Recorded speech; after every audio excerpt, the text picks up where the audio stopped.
Ooh, that looks tasty.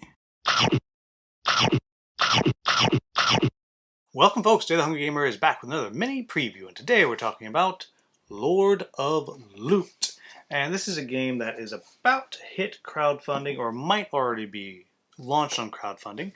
And what this game is this is a almost crisis management style game in which you are taking on the role of heroes, traveling around the land and trying to defeat two bosses. However, you can't defeat those two bosses until you have accomplished all the quests related with those bosses. And along the way, you'll be leveling yourself up, you'll be making use of your different heroes' various abilities, and things like that. And before I go any further, thank you to the publisher for sending me this prototype so I can make this video. Now, the way the game works is you're going to, as I mentioned, pick two different bosses, and you're going to set them up on the board, and you'll pick your heroes, and you'll set yourself up on the board as well. And each turn, you're going to have 4 different actions to do a variety of things. So what a hero will do is they might move to a new location, they might explore that location. If there's no land tile there yet, they can put one out, flip it over, and there'll be all kinds of things that'll be there. There might be things they can find, things that they can do, etc., etc. They might fight a monster or a boss if they're in that location. They might trade with other players, etc., etc., as they're going to move around the board trying to accomplish these quests that I mentioned earlier. Additionally, there are some free actions they'll be able to take. They might perhaps do a spell and cast one of the spells that they've picked up as they've moved around the board and explored different locations. Then after a hero goes, then you'll flip over one of the bad guy cards, and that will activate the bad guys, and that's also kind of one of the timers that you have on the game are these decks of bad guy cards, and as you get to the deck once, you'll add in a more dangerous card, you'll shuffle it, kind of go again. And basically, that's what you're going to do. The core of the gameplay is actually very simple. You'll take your 4 actions, flip a monster card, do whatever it says. Other player or players will do their 4 actions, flip a monster card, do whatever it says. Either you'll be defeated by getting knocked out more than 2 times, or you'll beat the boss, or you'll just run out of time in general. All told, it's going to make for a game that's going to play in about 90 minutes, a little bit more, a little bit less, depending on the different play styles that you have.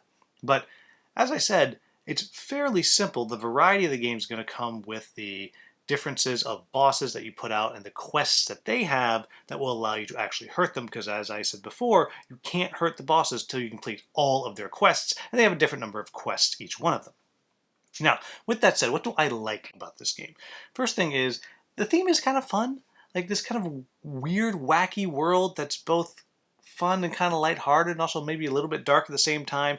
I really do dig that. I also like the look of it. I think it's a good looking game. It does some cool stuff with what it promises to do down the road as you fight the bosses. For example, it has little tokens that you just kind of put like on the shoulder of the standee, and then you can see how many times it's been hurt and defeated and so on. And it has some clever stuff going on for what is potentially, as you can see here, a small box. And that is more and more something that I'm looking for nowadays with 1, shelf space, and 2, shipping and tariffs and all that kind of stuff. So really, really like that. Next thing I'll say is there is a lot more to this game than you would think there's going to be based on the very simple core gameplay. There's 4 actions you can do those 4 actions, and there's a couple of free actions that you can do. But because of the variety that is baked into it, the different quests that you're doing, and the different things that you can do, particularly when you talk about the different spells that you can get, because there's a whole bag of spells you're going to be pulling things out of, it really does make for a game that has more meat than it really should for the size of the rule set. Next thing I'll say is it has a fun backpack puzzle. Every time you pick something up, there is on your player board there's a little backpack. And as long as you can fit it into that space without going over the edge or overlapping, you can keep the stuff in there. So arrange it however you want. And it's kind of just a fun little tactile thing that you're doing, and I kind of enjoy it. Next thing I'll say, I've already mentioned it, are the spells. There's a lot of spells that you can get, and they're very simple to use, but satisfying. The spells are really just recipes. get some resources, spend the resources. But it does a really cool thing, I think, that as you're going through the game and as you're leveling up, you get access to better and better gear and weapons. You start out with only being able to use wooden weapons, but then later you can use iron weapons and you can use gold weapons. Well, you can actually spend wooden weapons as wood. So I've maybe leveled myself up. I can now use iron stuff. I found some iron weapons. Well, I got this wooden sword or whatever in my backpack. I'm going to cast this spell and boom, I'm going to use that wooden sword. Now I've done my spell, I freed up space in my backpack, and I'm feeling really good about myself. So I really like the way that works, and again, they're free actions, so you can kind of put together cool little engines if you get the right kind of spells there. Very, very cool. I like that. Next thing I'll say is the way the combat works. Combat is very simple, determining what dice you have. You're going to get a couple of dice, and depending on your weapons, you'll get more dice. Bad guys, very clear the dice they have. They get purple dice if they're a boss based on the level that they are, and they're going to get orange dice if they're not bosses. And very simple, you're going to roll those dice, and you're looking for swords or shields, and you're just kind of pairing them up. And if one side has more swords and the other side has shields, they're going to get hurt. It's quick, it's easy, and even though it's very abstract, kind of thematic and kind of fun. I really like that. Then the next part of it is the ease of leveling up. It's very simple. If you fought a bad guy and beat it that was a higher level than you level up. Done. So no XP tracking, none of that. Just keep clean, fast, simple. So I really do enjoy that. Next thing I'll say is because there are a good variety of bosses and you have a good variety of combinations that you can have of bosses, there's a lot of quest variety that you have that you're trying to do while you are trying to beat these bosses. And the last thing I'll say is the exploration is fun as you're kind of pulling random tiles out of the stack and putting them out there and flipping over. You never know what you're going to find, and you can kind of go running off and try to find certain things if you've played enough times. And so it really is clever. It works quite well, I think.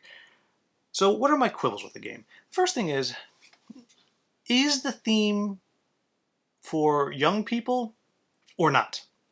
And some of the quests really feel like, oh yeah, that's for young people. Like the first quest that you're probably going to do is you're running around like saving pets and getting this, cat, and you're rescue the cat and take it where it needs to be. And well, that seems very, very light and childish. But then there's other ones that are definitely heavier. So it's kind of got this weird mishmash of, is this a childish theme or not a childish theme? Next thing I'll say is it's very much on the lighter side. As I mentioned earlier, mechanically, I do think there's more meat to it than you would think, but it is a light game, and all of the crunch really from the game is coming from the Euro parts of the game. It's coming from the, well, what are you going to hold on to? What are you going to keep? I guess there's a little of that spatial puzzle in there too with your backpack, but that's minor. And how are you going to spend these resources to do different things? How are you going to manage your actions to say, well, this one quest is kind of a pick up and deliver style thing, so how are we going to get that from here to here? Do I come to you and maybe trade you something and you move on? So very much kind of a Euro vibe there. And then the last thing I'll say is there's a lot of randomness to the game, which as always, I love. I actually really enjoy the combat system, but it's dice, and you're chucking dice, and there's not much mitigation you're going to be able to have to deal with that. And you're always flipping out random tiles for the locations, and random spells are coming out of the spell bag that you're going to get, and so on and so on. So there's a lot of randoms to it. So if you're someone that doesn't like that and are really more interested in those Euro aspects that I talked about, well, this one might not be for you because the core around most of the game is a bit random. And the last thing I'll say is there's not a ton of story here. I mean, there is some as you learn about the different bosses and all those kinds of things. But there's not a ton of story. This is not a campaign game. This is a game you sit down, you play it as a one-off, and you're done. You move on, do something else.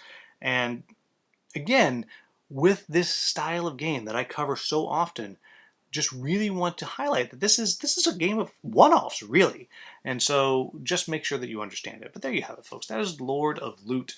I enjoyed this game. I think it is doing some clever things with a very simple rule set. I think it's easy to get to the table, it's easy to set up, it's easy to play, it's easy to learn, and all in all, it's quite an enjoyable game that just has a little bit more meat than you think it's going to have based on what it looks like when you first set it up or first read the rule set. So there you have it, folks. As always, if you found this video useful, please like, subscribe, share, maybe become a channel member. As always, thank you so much for watching. Have a wonderful, wonderful day.